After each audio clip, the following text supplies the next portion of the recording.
As Pope Francis has said, you can't be a Christian and be an anti-Semite. The old covenant was never revoked, and the church has made that explicit and should do so with more regularity. Welcome to Proclaiming Justice, a podcast from PJTN that focuses the light of truth on vital issues in today's headlines that impact every American. I'm your host, Laurie Cardoza-Moore, founder and president of Proclaiming Justice to the Nations, and I'm here to educate, motivate, and activate you to action. I want to arm you with the truth and the facts you'll need to fight and preserve our constitutional republic and uphold the Judeo-Christian values our nation was founded upon.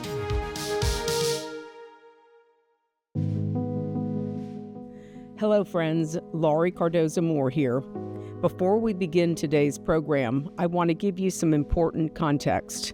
The conversation you're about to watch was recorded back in 2015 with Dr. Bill Donohue of the Catholic League. And while a decade has passed, the message you're going to hear is not only still relevant, in many ways, it's even more urgent today. In 2015, our nation was already seeing troubling signs of antisemitism, largely on the far left and across our universities. But since then, something even more alarming has emerged: a growing strain of Christian antisemitism on the political right. From conspiracy theories to replacement theology making a comeback to open hostility toward Israel and the Jewish people. As Christians, we must say clearly, none of this represents the faith rooted in the covenant God first gave to Israel.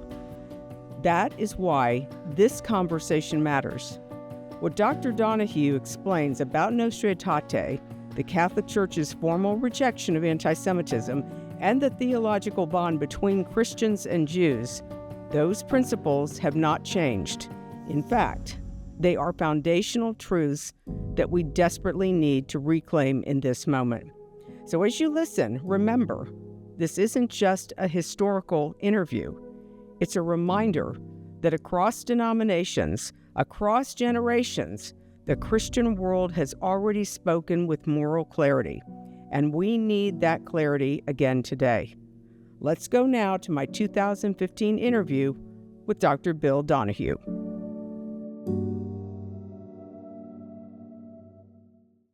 Pope John the 23rd is central to this entire discussion.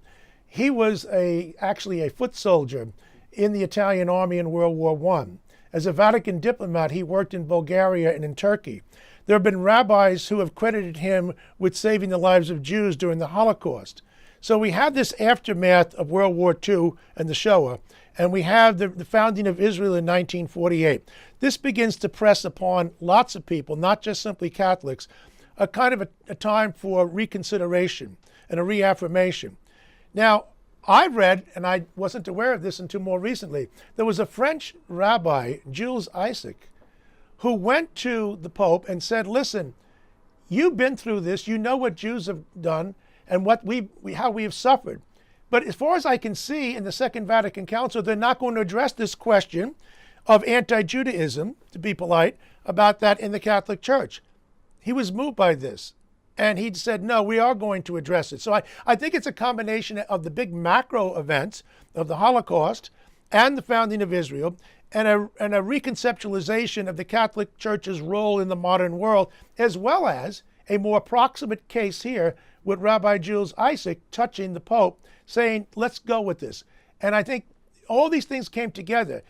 The Protestant community was very welcoming to this, although in some cases, maybe you're not so certain about mentioning Hindu and Islam and Buddhist. They wanted to keep it more Christian, whereas the Pope decided that this has to take a larger cast. And of course, it was up to Paul VI then to come in and actually promulgate. So I think there's a confluence of events that came together, both personal and historical. Well, I think to some extent, in all honesty, Nostra Aetate got somewhat eclipsed in the minds of many Catholics at the time, not today. Today, I think it's gotten the significance it deserved back then.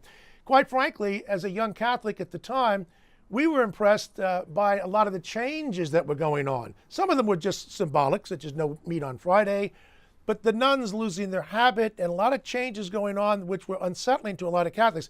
That, quite frankly, was something that overrode some of these other concerns. Now, the issue that we're talking about is more important in the larger realm of things, but I remember back at that time, there was a state of confusion, and still is to some extent with Catholics, about sometimes the changes came on too quickly. We could argue forever whether it was the spirit of Vatican II, whether it was the actual 16 documents, or whatever. But here's where it means so much to me, is that this was basically the clearest exposition of the Catholic denunciation of anti-Semitism. And I'm very proud of the fact that on December the 10th of 2015, the 50th anniversary, it was even more explicit. Now we're being told that we have to fight anti-Semitism. It is not good enough to say that supersessionism is nonsense. The covenant has never been revoked. We know that. As Francis has said, you can't be a Christian and be an anti-Semite. If you are, you're a hypocrite, you're a liar. There's no place for you in the Christian world. That needs to be said over and over again.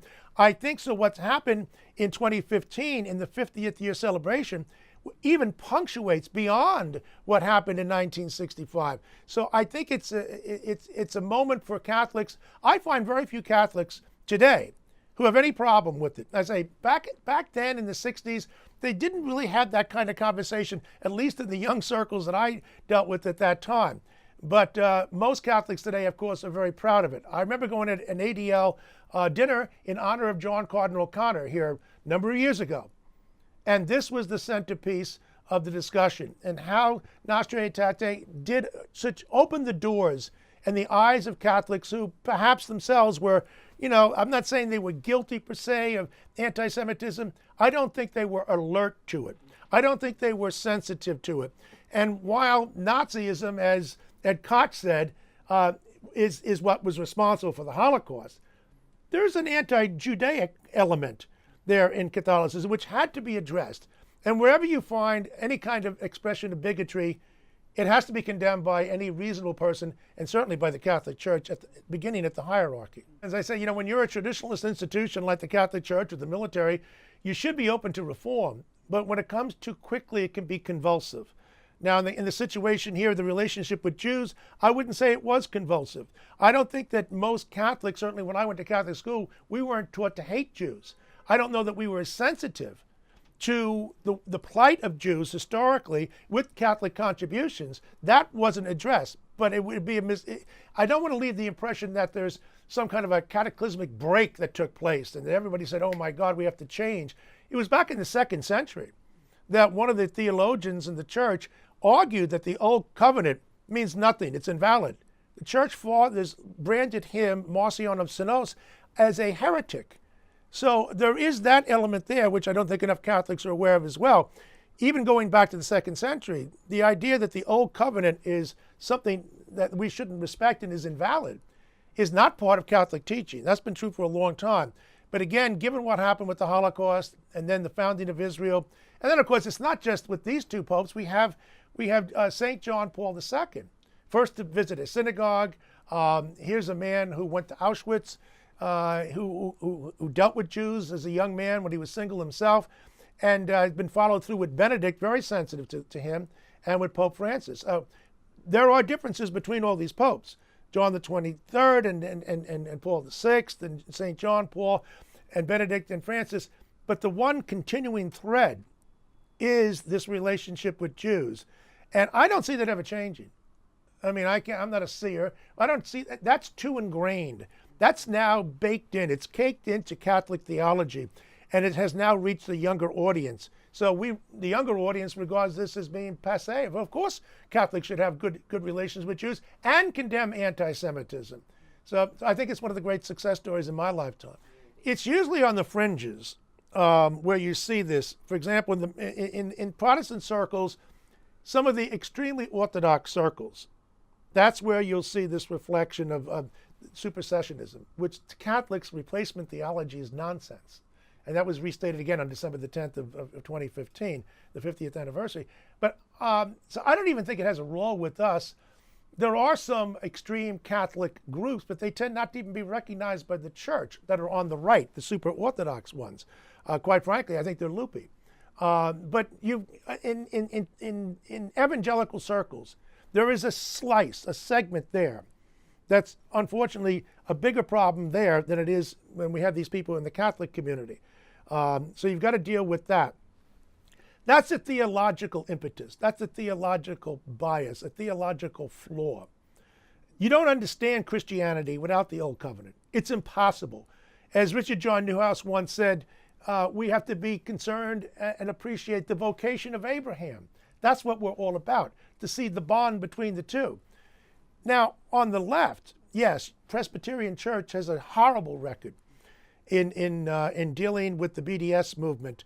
The Church of Christ, unfortunately, the Quakers, American Friends also are there. But the biggest problem is, and in fairness to Protestants, most mainline Protestants I don't think have really gone there, but there's a leaning that way. You won't see support, I'm proud to say as a Catholic, of this boycott, divestment, and sanction movement in Catholic circles. If it exists, it certainly escaped me. Unfortunately, you can see it rooted in the Presbyterian Church and some other smaller denominations. But on the college campuses, it's hot.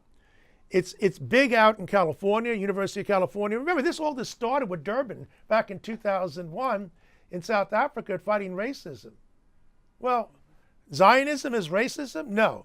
Daniel Patrick Moynihan, who's a distant relative of mine, I understand. I had little fights with him on abortion. But he was a good man. He was at the UN. And he called him out on that. Zionism is not racism. Zionism is the quest for Jews going back to Herzl for their own homeland. We understand that. But there's a left-wing fringe here, which is more of a threat than some people on the right who have these theological problems, because they're pretty well self-contained. They're somewhat insular. The ones on the left are not insular. And they receive the support of a lot of elite people in the dominant culture, particularly at the university level. We've seen it here at Vassar. We've seen it at Bard College. We've seen it at most of the University of California has one way or another been involved in this kind of situation.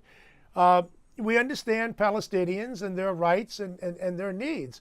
But to single out Israel, which is the only democracy in the Middle East, to single out Israel for punishment and trying to go after Hewlett-Packard and Caterpillar and try to gut their whole divestments from these people is shameless. If it wasn't for the Jews in Israel, there wouldn't be any talk of freedom and liberty in that area of the world. This is an expression of the left-wing disdain for Western civilization, for North America, and that's where it's coming from. And it's also coming from a lot of secular circles, and sometimes showing up here and there, even the New York Times, which certainly should be doing a better job in condemning the BDS movement, and I dare say so should others. This thing will continue to grow and fester unless it's checked, and responsible Catholics need to speak out more about it. But there's an intimidation here. When you get the secular dominant elites, led by some of the media, certainly in the academy and higher education, it does have a way of silencing people. But these people are censors and they're bullies, and they need to be defeated. While the Catholic millennials certainly can be given a pass for not contributing to the BDS movement, they can also be faulted for not speaking out against it. So it's not good enough to say, well, we're not contributing to that. A passive voice in the face of this injustice has to be condemned. And I think it really is up to the bishops to speak to the campus ministers, including those outside the Catholic community, Catholic schools. You have Cardinal Newman societies, and you have all kinds of other campus reform groups that are available on the state university. But just take the 300 or so Catholic, 230 or so Catholic colleges and universities. I don't see enough happening there on this. And if I had to, I'm going to go out a little bit on a limb here. I've been known to do that once in a while. If I had a reason as to why that is, the Catholic Church, somewhat simplistic, but in terms of public policy and civic causes, you do have a pro-life segment and a social justice segment. The social justice is committed to the poor. The pro-life, opposed to euthanasia, abortion, and the like. Unfortunately, they tend to divide. They tend not to be conflated and come together. Now, when you talk about social justice, all right, that has been code for more left politics.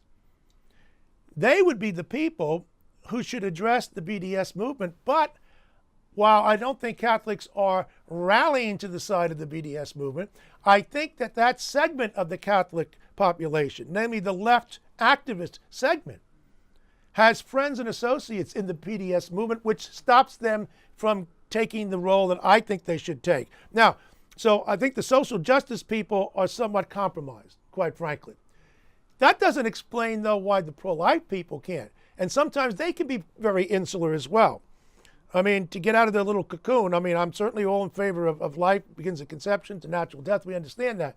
But where you have a situation like this as a civil rights, the BDS movement has to be stopped. And you can't just throw it on Jews to do it. It has to come from people of goodwill who understand the bigotry that's being exhibited there. Much of it, I'm not saying all of it, is a clear expression of anti-Semitism. It may be couched differently. It takes a different genre of form here because it's looked upon as, well, we're fighting against injustice, so how can you be against us?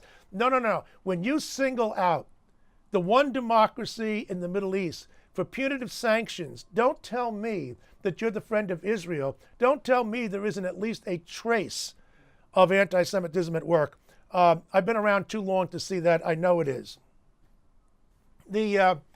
This idea that Jews killed Christ, I'm always reminded of my friend Ed Koch. He said, no, that'd be like saying that it was Catholics who killed the Jews. He said, no, because Hitler was raised a Catholic, and then, of course, he became an apostate and an atheist. But Nazis killed Jews. You have to understand what we're talking about here. Now, there are some very ignorant people, and we shouldn't be afraid of calling them ignorant, because there's no evidence whatsoever to make a sweeping condemnation of Jews because there were some high priests who didn't accept the visitation of Mary. Now, all of a sudden, all Jews throughout the history of the world are responsible with their hands bloody? This is insanity. But unfortunately, it wasn't checked the way it should have been by a lot of the church fathers throughout the Catholic Church's history. I don't know of anybody, and I run in lots of different circles, who even entertains this idea today. As a matter of fact, I think it's been so well shut down as something which is totally nonsensical, at least in Catholic quarters, that nobody's going to mention it. And I run in circles where people are free to say whatever they want about different peoples. That's one thing. The idea, this deicide notion that Jews are responsible for the killing of Christ is scurrilous, it's pernicious, it's invidious. It has to be condemned by every reasonable person. And thank God we've made a lot of progress on that. Again, though, it shouldn't take until the 20th century before we make it that formal.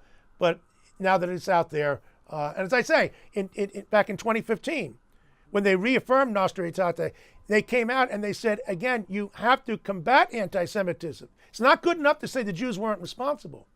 We got to take the next step out there, which is why I get involved with my Jewish friends here in New York City.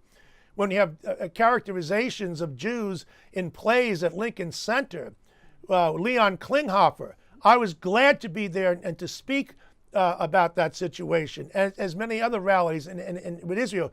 You're not going to win this war for justice if everybody stays in their own little community. You've got to transcend. You've got to get out there and make friends with others out there. You don't have to agree with them on everything. You've got to agree on certain principles and on certain causes. And then there should be reciprocity, of course. My experience in New York is it's one of those few cities in the country where there's not a big Protestant presence, or for that matter, even a big Muslim presence or Mormon presence. It's largely Catholic and Jews. They're the vast majority of New Yorkers. So as a Catholic leader, I've been involved with a lot of different causes to help out Jews, and I've gotten the response back. Right down the block from here at the Empire State Building, we were fighting for Mother Teresa because they wouldn't light up the tower blue and white on her centenary back in April of 2010. The first person speaking was Jackie Mason, my friend, all right, and Beth Galinsky and other Jews who were there, as well as the late Stephen McDonald. And many others who spoke there. And I had Buddhist, and I had Hindu, and I had Muslims, and I had Albanians representing Mother Teresa. That's the way it should be done. And again, back to the BDS movement, because that's gone beyond theological circles. It's gone beyond any kind of fringe group. It's hit the mainline elites in the academy and in the media, in the entertainment business. And unless people speak out, that's going to grow. I am not at all satisfied with the way that has been checked. It hasn't been checked the way it should be. I want to talk about the deicide issue, the idea that all Jews are responsible for the death of Christ. This is madness. It's insanity. Fortunately, I don't know of a single Catholic, and I travel in a lot of different circles, who entertains this kind of idea. Having said that, we still need to condemn it, because there are people out there who still believe this kind of nonsense. And at one time, I think it was more prevalent in the past. The idea that you can collectivize guilt because there are some Catholics, for example, who have done some bad things, therefore all Catholics are responsible. It reminds me of the idea that, you've had less than 5% of the priests who've been involved in pedophilia. Somehow all priests are somehow pedophiles. If I'm going to reject that kind of a sweeping generalization, I must reject the idea that Jews are responsible for the killing of Christ. And then even more insane is to fast forward to 2017, that somehow Jews are responsible. This kind of madness needs to be condemned, and it shouldn't be entertained any more rationally than to entertain the idea of the Flat Earth Society. Nostra Aetate very explicitly rejected this idea of the collectivization of guilt, that somehow Jews were all responsible for the killing of Christ then, and then fast forward into 2017. So, but even beyond that, I think it's been taught today in the Catholic schools and elsewhere that this idea is insane, that it's palpably unjust to collectivize the guilt. And Nostra Aetate was the springboard for that. It clarified what had been understood in the past, and today I'm very proud of the fact that that's gone into the vector of change has gone even beyond that. Today, you'd have to be really a marginalized Catholic to entertain that kind of insanity. It's one thing if you say that we have a hate group out there, which is against Catholics, Jews, Muslims, whoever it might be. If they're contained, if we know who they are, give you a quick example, the Ku Klux Klan, okay? The good news is this: there's so few of them, they are contained, they are insular, they're not a threat to the United States. They were at one time. But the problem with the BDS movement is different. They do receive at least cover, if not a kind of an acquiescence on the part of some of the mainline religions. And I'm talking about Presbyterianism. The Methodists have been struggling with this as well, at a smaller level of the United Church of Christ. So yes, to the extent that you have a receptive, welcoming voice here to those people who are the enemies of Israel, and let's face it, that's what we're talking about here. They may use the boycott, divestment, sanction movement as their expression, but they are anti-Semites. They are anti-Israel. And they're using this, trying to cloak it in a veneer of justification, because there might be some bad things that have happened on the part of Jews to Palestinians. Now you're going to use that as cover? And this is the problem with some of the mainline denominations. They have not addressed this. I don't see it getting much better. And I know it's kind of tricky for Catholics, including the bishops. You don't want to have bad relations with Protestants any more than you do with Jews and Muslims. On the other hand, when you see injustice stemming from the heart of the mainline Protestant denominations, it goes to this point too. Look how secular they've become. The mainline Protestant denominations are in free fall. They have been in free fall for decades. They're losing members because their ideology, their theology becomes somewhat reflective of the ideology of the dominant culture. And when you lose that sense of uniqueness, why would people want to join? Catholic Church is doing okay. We've had better years. And to a large extent, because of Hispanics, Catholics coming into the church, we've been able to hold our numbers. But you see, the Orthodox amongst the Jews are doing better than the Reform. You see the evangelicals in the Protestant community doing better than the mainline. And you see that the people who support the Catholic Church on a regular basis, the one who pays the bills, the ones who actually go to church, not just at Christmas and Easter and take up a seat, but the ones that are there every Sunday, they tend to be more traditional. I mean, we just had an election where 53% of Catholics voted for Donald Trump over Hillary Clinton. That was a surprise in many quarters. Now, I'm not here to support Trump. I'm just simply saying there's an indication here on the part of Catholics things are not exactly right here, and we got to break with the past on some of these issues. Well, the good news is that in the second century, this heretic, Marcion, was labeled as such. He's trying to say that the Old Covenant is nonsense, that it's invalid, that we should just simply dispense with it. He was entertaining what we would now call supersessionism, the idea of replacement, that we have the New Testament and then we can just discard the Old Testament. The good news is that he was condemned as a heretic in the 2nd century by the Church Fathers. The bad news is most Catholics are unaware of it. And certainly throughout the ages, as you get into the Middle Ages and into the more modern times, most Catholics are unaware of this. It needs to be restated. That's where Nostra Aetate is so important. I'm not saying that it was glacial news in one sense, but it crystallized. It took what knowing, reasonable Catholics, thoughtful Catholics knew was wrong all along, anti-Semitism, and it made it formal. And it did it in the context of Vatican II, and of course it's become ever more popular since that time, and I'm proud of what's happened. But you go back in church history, you will find these heretics out there, and you'll still see people today, including some Catholics who may even get on the internet, which has unfortunately become the Wild Wild West. And some of these people out there, they claim to represent all these Catholics. The good news is they don't. But you do have some real nut jobs out there, some real wing nuts out there trying to maintain that somehow there's this Old Testament which should be discounted. There's no Old Covenant, it needs to be revoked. As Pope Francis has said, you can't be a Christian and be an anti-Semite. The Old Covenant was never revoked. And the church has made that explicit, and it should do so with more regularity. You know, one of the great challenges to Pope Francis is that on the one hand, you want to reach out. You want to go across the aisle and show that you are a church of goodwill to people of all religions. So, and in the context of the Middle East, that would include the Palestinians, would include the Jews, include Muslims. But you have to be careful. This is a delicate balance. You don't want to cross the line going from reaching out to people and then giving the impression that you're giving affirmation to their cause. I think that's a very delicate balance. No pope, no Catholic leader should be giving affirmation to people who have not come to terms with recognizing the legitimacy of Israel as a right to exist as a state unto itself. Unfortunately, we know of too many examples in the Palestinian community where that is simply not true. And it would behoove all church leaders to recognize that. That has to be your stop sign. At that point, you don't want to spill over into affirmation. Thank you for watching. It's remarkable how much of what Dr. Donohue shared a decade ago speaks directly into our world right now. The theological foundations he highlighted, that the covenant with the Jewish people has never been revoked, that Christians cannot participate in anti-Semitism, that the deicide charge is a lie. Those truths are timeless.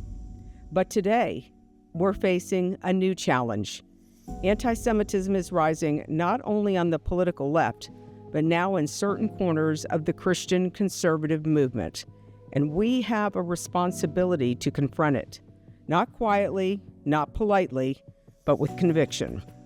As Dr. Donohue said, our Jewish brothers and sisters cannot fight this battle alone. Christians of every tradition must stand up, speak out, and refuse to allow hatred to grow in the name of Christ. If this interview reminded you of the importance of that calling, then please share it. Use your voice. Be a defender of truth, a defender of Israel, and a defender of the Jewish people. For Zion's sake, we will not keep silent. I'm Laurie Cardoza-Moore. Thank you for watching. Thank you again for joining me on this edition of Proclaiming Justice. Please share this podcast with your family and friends. For more information about how you can get involved, please visit our website at pjtn.org. As a PJTN Watchman, you can help us keep up the fight to preserve our freedom for our children and their children for such a time as this.